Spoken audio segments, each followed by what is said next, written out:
Hello everyone, today I'm looking at Star Fox Adventures. Oh man, this is a very, I don't know, conflicting, controversial game for me because, well, for a lot of people, it's not a bad game in its own right, but this is nothing like Star Fox. To go from, a on-rail shooter to an open-world adventure or, hub world adventure style game is a big departure. What's really funny though about the development of this game is that I believe it was originally being developed by Rare, and Nintendo kind of came in and said, "Oh, hey, you're making this game about dinosaurs and stuff, and like these characters on an alien planet.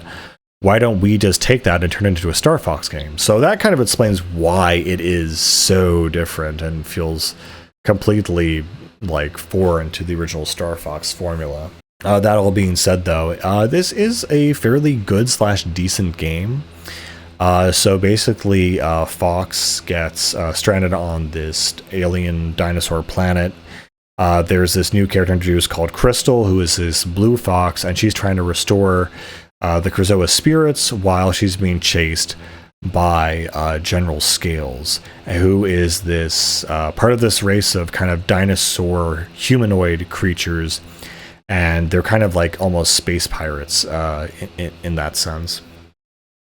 And so basically Fox, discovers her that she, while trying to restore the Krazoa spirits, she gets trapped in a crystal, and so Fox finds her and basically says, okay, I need to basically save this person.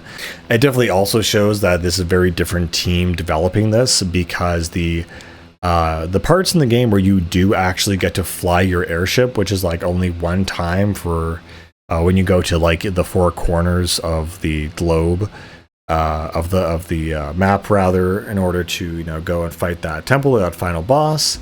They just feel nothing like the original Star Fox. They feel very janky, and you can immediately tell, oh wow, this is different. So yeah, a lot of things have changed in this game. Fox now has Crystal's staff, and he uses a series of attacks to basically hit the enemy and dispatch them.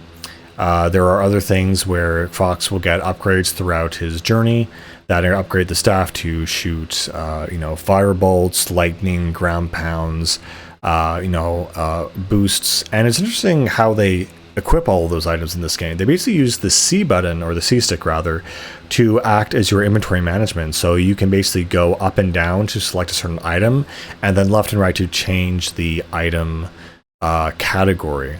So you have healing items and like weapon items and powers, and that's all controlled by the C stick, and then that goes and mapped to the Y button. Fox also uses the B button to, I believe, jump, and the A button to basically attack and stuff like that. And yeah, this is just a very big departure from the series. I think that's why a lot of people are kind of unsure about it, but I think anyone who played it and is looking back on it today looks back on it fairly fondly. Sure, it's not the Star Fox we probably wanted, but it's something different and kind of nice, frankly. Another new addition is, of course, Tricky, who is this baby dinosaur, like Land Before Time-esque kind of thing going on here, where he's this talking little dinosaur guy, and he basically you help him, free him, and then he helps you on your quest. And he does things that help you find hidden items, like digging the ground, breathing fire, other kind of helpful items. Another thing I didn't realize, that you can also get him a ball, and I was throwing it to him and I didn't realize what it did, but after a while it would basically make him change colors. Again, the way the physics work in this game, the way that the combat works, you can kind of tell this is a Rare game. It has their whole kind of signature all over it, all of the collectibles in the world that you can grab, and the writing itself is like, oh, okay, I recognize this kind of. It almost has a Banjo-Kazooie-esque kind of vibe to it. I think another thing I really need to praise this game more, as I was kind of just looking back, getting footage for this review, is the music. I mean, Rare always does really good music, but I think their music isn't just good, but it's very immersive, i.e. just the way that they do atmosphere at some of these temples. And oh my god, the theme for the the Force Point temples where you teleport, you learn a new thing, and it has these little wind chimes in it. It's just really magical and perfect, and there's something about it that is very special. I don't know how else to put it, but the sound design in this game is really surprisingly top notch. Again, it feels like a proper adventure game, and I guess I'm a little so disappointed we never got Star Fox Adventures 2. I mean, after this we got Assault, which was a more traditional Star Fox game, but we never got a sequel to this one, and I feel like there's enough fans of it, especially people who are fans of Crystal in general, that I would love to see a sequel to it. I don't know if Nintendo has it in them to make something like that in this day and age, but it'd be really interesting to see them at least try. But then I think about it, Rare made this, so that kind of answers my question why there hasn't been a sequel to this, because Nintendo no longer works with Rare. But yeah, a lot of this game is going around finding collectibles, unearthing things, finding upgrades for your staff, and then going into temples and basically doing the trials in those temples. There are a bunch of, Krazoa kind of, tests that you have to do to prove your worth.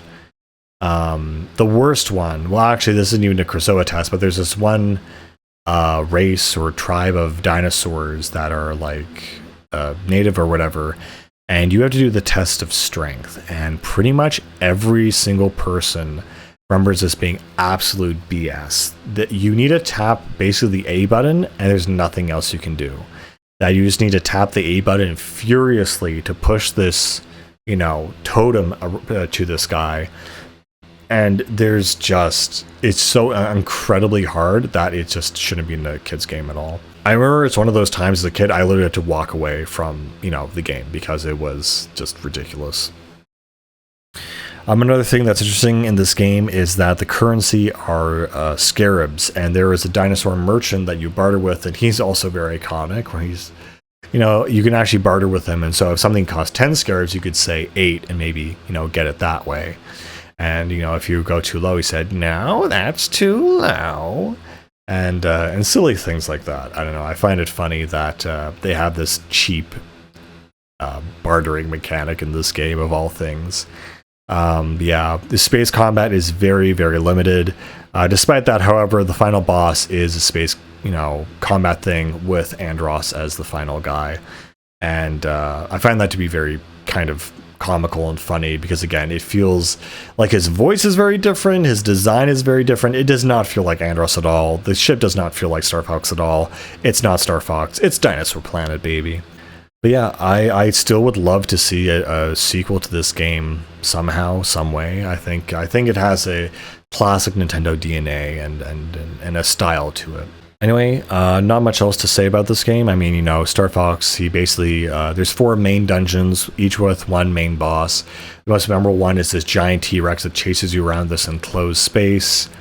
You basically have to get all of the,